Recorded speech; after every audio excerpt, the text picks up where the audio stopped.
ደቡብ አፍሪካ ድረስ ሄደው የነጻይቱ ምድር ልጆች እኒያ የኔና እናንተ ሀገር ልጆች ኢትዮጵያውያኖቹ በነጻነት ስም ዛሬም ድረስ ከአፓርታይድ ዘር ሳይፈቱ ያሸለቡትን ጥቁሮች ቀሰቀሷቸው።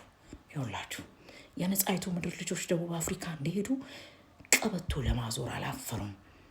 ጥቃቅን ስራዎችን ነግዶ ለማትረፍ አልተሸማቀቁም።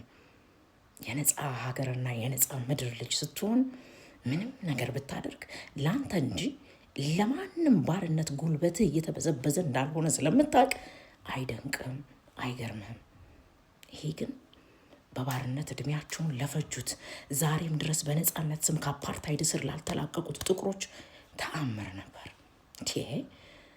እኒህ ጥቁሮች ግን ማን ነው የሚሏቸው? ኢትዮጵያውያኖቹ እንኳን እንዴት ነው ዝቅ ብለው ጥቃቅን ስራ ሲሰሩ የማያፍሩት?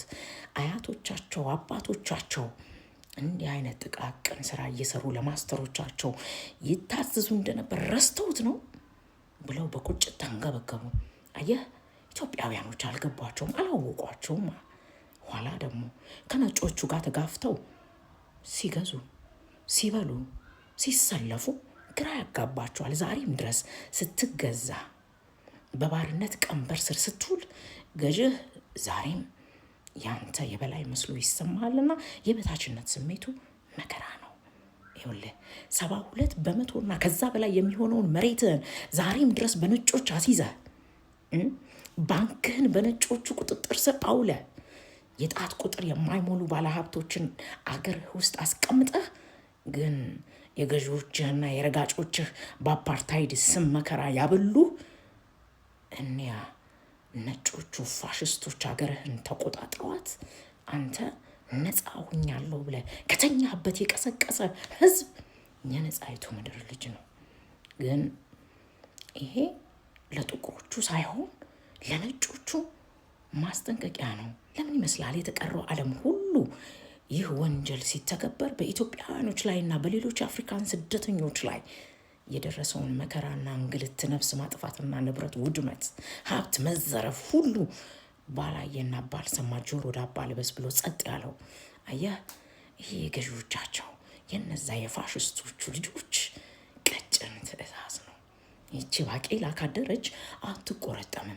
አባይን እኮ አትገድቡም ተብለን ስንከለከል አባይን ገድበን እኛ እንዳንጠቀም አልነበረም። አየህ ይቺ የነጻይቱ ምድር መገዛትን የማታውቀው ለነጻነቷ ደረቷን አልረገጥም አልገዛም ባይነቷ ግንባሯን ፊት ለፊት የሰጠችው ሀገሬ እድሜ ለአያቶቼና ለአባቶቼ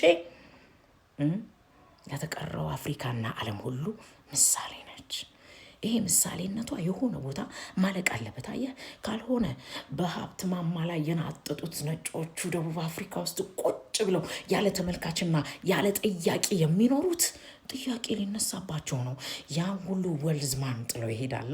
ያን ሁሉ የተትረፈረፈ ምድር ማዕድኗን ሰዋን ሁሉ ረግጦና እንደፈለገ እየመነዘረ የሚኖር ህዝብ ዛሬ ከሆነች ሀገር የመጣ ነፃ ትውልድ ቀበቶ አዝሮ ሸቀጣሸቀጥ ሰርቶ ሪቴል ቻይና ምናምን ተፍ ተፍ ብሎ ልብስ ሽጦ ነግዶ ለሀገሩ $500,000 በላይ በየዓመቱ የሚልክ ዜጋ ሲፈጠርበት የወጣበትን ከተማ በአንድ ጀንበር ፎቅ በፎቅ አድርጎ ሲሰራ ጥናቱ ሁሉ ይህ የመላውን ነጮች ትኩረት ሳባያችሁ አሁኑኑ ባሻችሁ ድረገጽ ገብታችሁ ሳውዝ አፍሪካና ኢትዮጵያውያኖች ብላችሁ ብትጠይቁ በእያንዳንዷ ከሬሜዲው ጀምሮ ምን እንደሚሰሩ ምን ያህል ገንዘብ ለሀገራቸው እንደሚልኩ መንግስት ይሄ ገንዘብ በስርዓቱና በትክክለኛው የባንክ መንገድ እንዲመጣ ከንግድ ባንክ ጀምሮ ምን እንዳደረጉ ሀገራቸው ላይ ከወጡበት ከሄዱበት ሳውዝ አካባቢ ጀምሮ ከተሞቻቸውን ሁሉ ለይቶ ስንት ፎቅ በአመት እንደበቀለ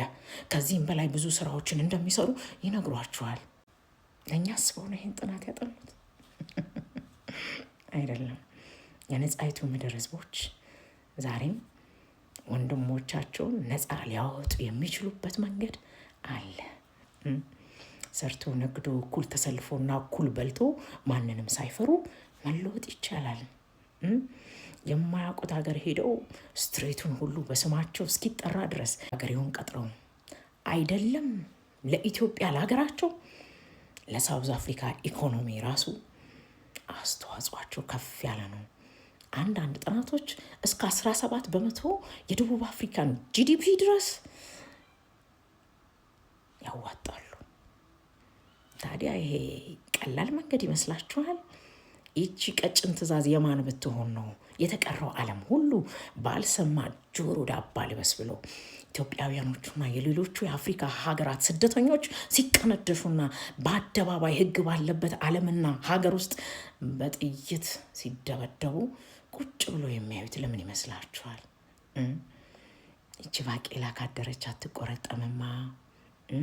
የነጻይቱ ምድር ልጆች ወንድሞቻቸውን ነጻ ሊያወጡ መሬቶቻቸውን መልሰው እንዲወስዱ ሊያደርጉ መንገድ ይከፍታሉ።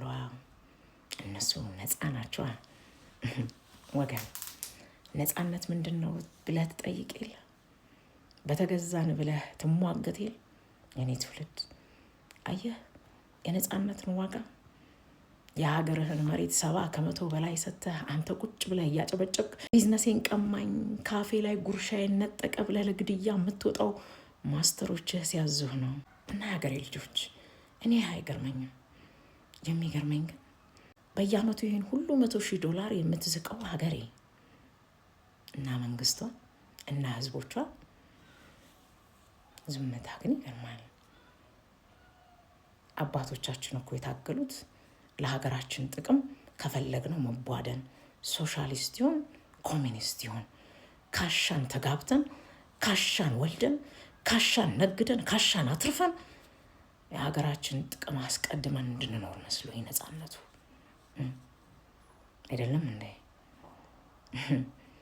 እኔ እንኳን ይችን ያልኩት ነገ የድል ቀንም አይደል? የድል ቀን አንዱ ትርፋት ይሄ ነው ልልህ ነው። ጥቁሮቹ ራሳቸውን ጠልተው አይደለም ኢትዮጵያውያኖቹን የሚሆን የሌላ አፍሪካ ሀገራትን ስደተኞች የሚያሳድዱትና የሚገሉት። የቤት ስራ ተሰጥቷቸው ነው። ቀጭን ትእዛዝ ተላልፉ። ለወደፊቱ ትንሽ ቆይተው ልክ እንደ ፒስትን ፋይል ኢትዮጵያውያኖችና ሌላው የአፍሪካ ሀገራት ስደተኞች ላይ የተሰራው ግፍና አዛዡና አቀነባባሪው ቡድን ይገለጣል። ዋናው መኖሩ ነው። ኖረን እንሰማዋለን። በዚህ አጋጣሚ ግን ህይወታቸውን ላጡት የሀገሬ ልጆች፣ የጉልበታቸውን ዋጋ ለተነጠቁት የሀገሬ ልጆችና ቤተሰቦቻቸው ሁሉ መጽናናቱን እመኛለሁ። ያሽራችሁ እና እንኳን ለድል ቀን አደረሳችሁ።